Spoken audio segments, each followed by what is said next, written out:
that came out of this index? Well, I think that I guess the news on the whole is not surprising. Things are difficult at the moment. People are under pressure. Probably the most interesting data that came out this time around was that inflation is becoming a problem. Prices are rising, food prices are up, and yet household incomes are not necessarily rising to keep pace with that. So we've got pressure in the jobs market at the moment. Employment creation is not going very well. So on the whole, household budgets are constrained. And that's in the context now of a central bank that may have to be forced to raise interest rates to try and contain this inflation problem. So a little bit of a double whammy, if you like, for households at the moment. So does the results mean that South Africans are still very much in debt? They do. I mean, on the whole, we know that South African households are highly indebted. We know that over the last few years, there's been a big surge of unsecured lending, personal loans that have gone into households, and that starts to hang over households as they try their best to make those repayments every month. So, you know, we're certainly in a phase of the business cycle where households are starting to realize that they've got to perhaps cut back, pay down their debt, and actually free up some space in their budget with which to be able to purchase those everyday items again. Now, let's look at the calculation of the index. What do you use to calculate the TransUnion Consumer Credit Index? Well, the main source of information is the TransUnion Credit Bureau's database. This is an extensive database that TransUnion has of about 19 million credit active South Africans. So it's just about everyone who has credit in South Africa. And those 19 million people have combined about 54 million personal accounts. So that's a credit card account or an account with one of the retailers or one of the clothing retailers. And so we track that information. We look at that and see how well those accounts are being paid off. Are people paying on time? Are they able to meet those loan repayments? And then we look at credit cards. How much credit card debt are people going into? How much of people's credit facility are they being forced to use every month to supplement their monthly budgets, which gives us an indication of distressed borrowing. And then we take a look at some macroeconomic information in addition to the TransUnion information. And this gives us quite a nice rounded picture of where we think the average consumer is. That doesn't mean it's everyone. Some people are doing okay, some people are doing worse. But on average, we think that consumer health is deteriorating slightly. So that CCI figure, the Credit Consumer Index figure, that declined by 48.9 from 49.8. What does it exactly indicate to us? Well, what that means, it's a very simple index to interpret. So the index can only fluctuate between 0 and 100. When it's above 50, it means that things are improving. And when it's below 50, it means that things are deteriorating. So if it's far above 50, it means things are really good. If it's only marginally above 50, it means things are just improving slightly. At the moment, we're just below 50. So it's not panic stations. It's not suggesting that things are plummeting at the moment, but it certainly says that there's an ongoing deterioration of consumer credit health. Now that decline, which is just 1%, we were last year on the cusp, and now we're going back. The weak economic growth, the multiple strikes we have seen, that have created a large amount of people not having an income. Has that maybe played a role in the numbers that we've seen?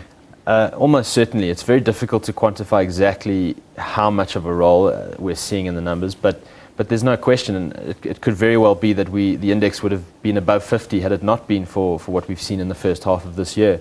And it's not just the direct impact of the strikes, of course, but it's the spin-off impact. It's what happens to downstream and upstream industries that now get affected by that strike action, perhaps have to lay off staff or have to cut wages or whatever it might be to try and stay in business. So there's a ripple effect across the consumer space right now. Now, we heard some banks already negotiating with some of the miners that are now back at work to relook at their repayment structures. But could the rise of petrol and other household essentials also be a contributing factor on how people really repay their debts? No question. And one of the things we track very closely in this index is not just consumer inflation, but what we call non-discretionary consumer inflation. So we isolate those goods and services that are very difficult to avoid paying every month. It's easy to stop buying a chocolate. It's less easy to not pay your school fees or your bond or to put petrol in your car. So we track those highly necessary consumer goods and services. And there's no doubt that when those prices start to rise and people are forced to continue paying those costs, it starts to impact their ability to make that credit card repayment or that other loan repayment or that clothing card repayment. So all these things are competing for competing for the wallet. Yes. And as things go up without commensurate income growth, it gets very difficult for households. Now, with the Reserve Bank raising the benchmark repo rate this month, you indicated that earlier, signaling the move for rate hikes that might be imminent, even more during the course of the year. Inflation pressures are intensifying. How is this going to affect the average household, the ordinary Joe Soap and Martha Soap out there? Well, I think it's fairly clear. I mean, interest rate hikes raise the cost of whatever debt that you've got. Now, currently the Reserve Bank is not hiking interest rates aggressively like we saw back in 2008. And so it's a fairly incremental, marginal increase. If you've got lots of debt, then small interest rate increases can have a big impact on your monthly burden.